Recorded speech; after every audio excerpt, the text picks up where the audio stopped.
Celestia said, her body rising slowly as she looked off in the general direction towards Rainbow Dash's home. After only a few seconds, Celestia turned around and immediately flung herself outside the door, telekinetically closing it behind her with her magic, and then out of the library altogether the way she came. Spike slumped down in his bed, now shivering in fear from what he had just experienced. He knew that Rainbow Dash may now be in danger, but she was a very traveled pony. Perhaps she would instead be lazily sleeping on some cloud somewhere, far away from her home. Maybe she was wherever Twilight was, and that they were off in the Everfree Forest somewhere exploring the cave. Spike didn't know. He had no way of knowing, but he hoped that when he woke up in the morning, everything would be better and he could just pretend that this was all a dream. Spike looked over for a quick moment and saw that his beloved blanket over the edge of his bed just slumped aside barely out of his regular reach. He leaned over and grabbed it, pulling it over himself as he curled up and snuggled against it in his bed. He was still shivering slightly, trying desperately not to think of what happened to him. He went back to his happy place, the gem-filled cave with marble stone walls and Rarity cuddled up beside him. The dark figure of Princess Celestia traveled over Ponyville. Her wings spread wide as she flew over the buildings and towards the outskirts of town. After having flown over and around Ponyville multiple times for the previous visits, the one cloud home next to the town tended to stand out from the surrounding landscape. Quickly yet quietly she flew, keeping her stealth through the night as she neared her target. It was already in sight, the home-shaped cloud with a few streams of rainbows flowing off the edges. Celestia flew closer, and then gently sat down on the steps of the house. Celestia approached the door, her hooves lightly and quietly stepping on the soft cloud steps. Her horn lit with magic once more, and the door slightly opened without even the slightest creaking sound, adding to the stealth of her approach. Slowly she slipped inside, careful not to cause any sort of noise while she began inspecting the main room of the home. The house was small, and there was only the main room and a closet on the side, with stairs leading to a balcony section of the home to the left of the entry. Celestia appeared to the right side, and noticed a bed against the wall. Slowly she approached, peering through the darkness to see if there were any lumps under the covers, to see any sign of a pony mane or hoof or tail, but there was none. Celestia lit up her horn and brought a small amount of light to her room, yet the place was empty. Deserted, almost. Nothing was there. Celestia cursed her luck under her breath, and had just started to turn around when suddenly a voice rang through the night. "Oh, Dashie!" sounded the high-pitched, squeaky voice. Celestia froze in place, her beady eyes peering left and right. She had heard the voice before, but where? "Rainbow Dash, are you up there?" Yes, of course. It was the sound of the party mare, the pink one. "Are you up there, Dashie?" Pinkie Pie called from below the cloud house. "I saw some colors fly through the sky, so I thought it might have been you. Are you out doing some late-night pranking with me?" Celestia poked her head out over the steps of the cloud home, able to see the dark figure of Pinkie Pie standing below. "Oh, there you are, Dashie!" Pinkie Pie exclaimed excitedly. Though she was unable to make out the dark figure of a head sticking out over the clouds, she immediately assumed that it was indeed Rainbow Dash. "So you were awake. I was right, wasn't I? You tricky, sneaky Dashie, you." Twilight Sparkle was not there, nor was Rainbow Dash, but Pinkie Pie was one of Twilight's closest friends. One of the ones Celestia most dearly wanted to feel against her. What? I don't get it. Though she hadn't found her student yet, the pink one would have to suffice. For now. "Hey, come on down here, Dashie. I want to tell you some of the pranks you did." The dark figure, which Pinkie assumed to be Rainbow Dash, withdrew back behind the clouds, as if ignoring her desires completely. Pinkie huffed lightly, yet before she could call out again, a figure appeared over the edge, with its full body present and its wings spread out. At first, Pinkie's face lit up with glee, but the next moment she realized that the figure was far too large to be Rainbow Dash. What's more, the figure had hooves, so it wasn't Gilda or anyone like that. Gilda or Gilda, I'm not sure. To add on this, the figure was growing in size rapidly, meaning that it was coming down right on top of her. Celestia pounced on top of Pinkie Pie, sending her falling to her back below her. Pinkie grunted slightly from the impact, but quickly looked around to see the figure having her pinned and standing over her, as if triumphant. Pinkie was utterly confused. There was no pony she knew as big as this. Not Rainbow Dash, not Derpy, Not Cloud Kicker or Flacky, just no one. The only creature in all of Equestria with this kind of form was... Princess Celestia? Pinkie asked, her voice riddled with confusion. Yes, my sweet child, she replied, her voice aired with the same disturbance that she used to confront Spike with. What are you doing here? Pinkie questioned again, oblivious to the strange sound in Celestia's voice. Then her face lit up with one probable reason jumped to her head. She gasped out in surprise. Oh, Princess, are you personally inviting me to a party? I would love to go. If Pinkie Pie wasn't pinned, she would surely be hopping with joy right now, barely able to contain the excitement that was built up inside her. Celestia, however, brought some light to her horn and began to illuminate the area around them. At first, Pinkie Pie made "ooh" sounds as she saw her and Celestia light up, but her vibrant smile and happy demeanor quickly faded as she looked straight into Celestia's eyes. Those same wide, bloodshot, beady black eyes gazed back towards Pinkie's, doing the same thing they had done with Spike, Luna, and the two guards earlier that night. At first, though, Pinkie stared at Celestia with only the slightest frown. Then she actually began to giggle, thinking this was some sort of game or playful attempt to scare her. But the giggling also faded as Pinkie felt a weird sensation on her tail. Looking down, she could see Celestia's tail brushing up and down her own, stroking the length with its tip while it gently glided over this.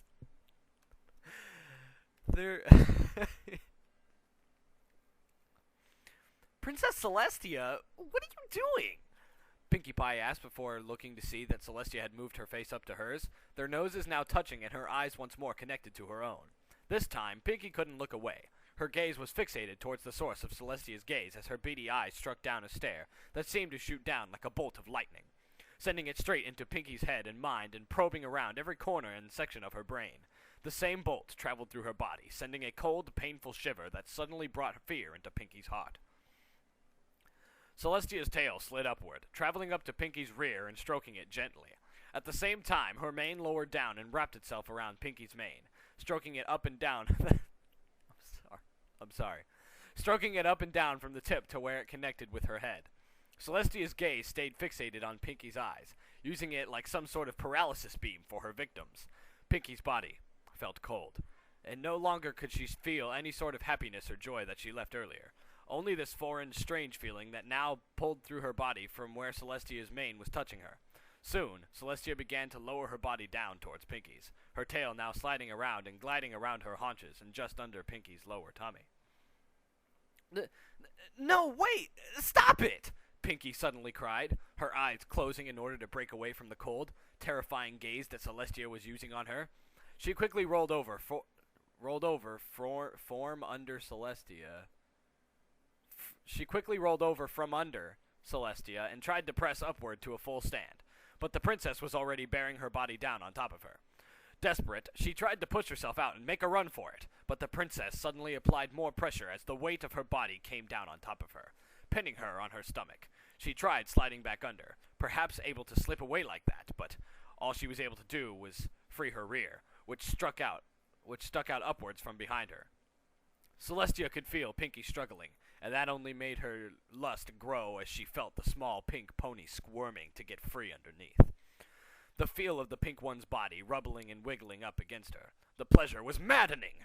Her muscles tensed, and after a moment she pressed her whole body down and began to roughly grind it against the pink ones. Her tail flung down and gripped itself around her subject's waist, keeping her rear stuck up high while Celestia used her haunches to rub and grind up against them. Simultaneously, Celestia's hair shot down towards Pinkie's head, splitting as they reached, with one half of the hair sliding down the left side and the other half to the right. Pinkie gasped out as Celestia's hair traveled down, but before she could close her mouth, the hair, acting like it was some sort of living tentacle, slid down and up into her mouth, forcing her mouth open and pulsating towards her throat. That is disgusting. She gagged slightly, now having to breathe through her nose as her mouth was filled up while her back and rear were being harshly rubbed by Celestia's coat.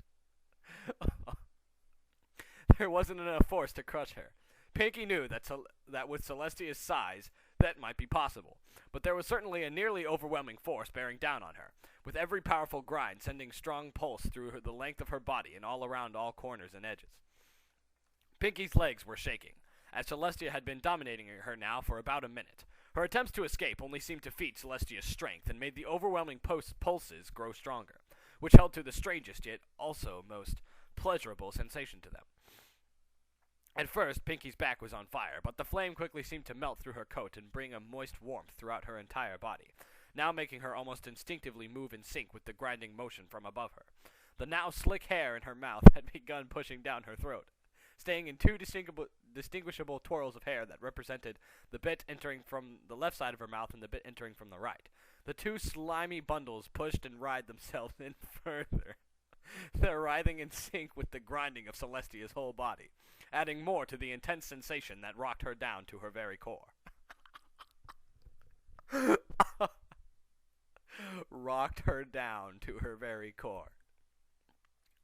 Even Celestia's tail itself was pumping around her waist in perfect synchronization, keeping her rump held high and her haunches elongated and exposed, while Celestia's powerful hips pulsed roughly against her, adding the final bit to the overwhelmingly pleasurable sensation that constantly reverberated through Pinkie Pie's entire being. Unable to control herself, and with a sudden passage available from the two invasive lobes of hair in her mouth and down her throat, Pinkie let out a loud, sensual moan that had mustered itself up from the deepest parts of her body. After the moan, the two tentacle-like pieces of hair gradually slid out and under her, stroking her own hot wetness down to her chest and tummy, coaxing over almost every bit of her coat. The pleasure only increased, and Pinkie let out another, even louder moan, and another, and even more after that. Each moan came at every other thrust down onto her, keeping the rhythm of this overwhelming source of this unimaginable pleasure. It felt as though Pinkie had thrown the best, biggest, and most wonderful party in all of Equestria, and the beat of the party music matched the rhythm that Celestia was using to grind down on top of her. So Pinkie Pie's kind of enjoying it. Minutes passed, and Pinkie had began sweating heavily earlier on, her coat wet and sliding more smoothly against Celestia's. Even so, the continual rush of this heavy sensation had sapped all the energy Pinkie Pie had, and before long she eventually collapsed onto the ground, gasping heavily, her mind scrambled with an uncountable number of mixed feelings, and her body worn out from the intense, wet heat that still coursed through her veins and made her body twitch and spaz uncontrollably. Pinkie couldn't go on any longer, and she very quickly found her eyes shutting and falling into a deep sleep. Celestia rose slowly off the warm, sopping wet mess under her that had finally become exhausted and fallen fast asleep. Unfortunately, Celestia herself had not had nearly as much pleasure as she wanted, though the pink one did provide a good source of temporary fun. She looked up towards the sky, and saw the moon was still relatively high in the night sky. Yeah. She still had a target, one pressing goal that she had to reach, and this pony was only the start of things. Her mind traveled around for a bit as she pondered her next destination. She now knew that Rainbow Dash was not home, and with Pinkie Pie here, the others would not be at her home or Sugar Cube Corner. That left only Fluttershy's cottage, Rarity's Carousel Boutique, and the Apple family house. The cottage in question housed Fluttershy and a bunch of small woodland creatures, which did not meet up to Celestia's desires. The boutique had Rarity and Sweetie Belle, yet the Apple family house would have an old mare, Granny Smith, and Big Macintosh, and more importantly, Applejack. Even if there were only those few, it was for more of a bounty than the other two destinations brought, and it may just be where Twilight Sparkle was. Celestia looked down below her, the pink one curled up now and sleeping soundly. The time was over. The time with her was over, and Celestia now had more pressing matters to attend to. She extended her wings and propelled herself off the ground and soaring through the sky, heading all the way across town to Sweet Apple Acres. The solitude of her room. Luna slowly and lazily woke up, her body stiff and not wanting to respond to her orders. Her mind was in a daze, and it was hard for her to remember much. She looked out the window and saw that it was nighttime, and though that perhaps she had just taken a nap from the hard night of studying equestrian tax laws, then she looked at the calendar and saw the date was April 1st. April 1st. But that means... Suddenly, Luna gasped out loudly as the events from earlier that night all came crashing into her mind like a runaway freight train. The prank, the spell, the light, the guards. Celestia! Oh my. Where is she? Luna looked around the room frantically, wishing in vain that the princess would be right there. However, she was nowhere in sight, and the last thing her older sister said to her before she passed out suddenly popped into her mind. "Twilight Sparkle," she repeated aloud. She needed to go find her and keep her away from her sister. But first, she needed to get some help. Celestia was far too powerful for her, especially in the overwhelmingly dominant state she was in now. Luna thought for a moment, and then came up with her first idea. "I need to round up the guards," Luna said to herself, realizing that they were probably her best bet at subduing the princess. Luna gathered herself and organized her thoughts for a few seconds, and then took off down the hall, hoping to find as many guards as she could, and then get them down to Ponyville to save Twilight Sparkle and her friends, before it was too late. End part 2. Okay, that was some intense reading, and this will probably be the only video I upload tonight. So I hope you guys enjoyed it, and if you liked it, you know, subscribe, yada yada, that typical stuff that a desperate person would tell you. Thank you.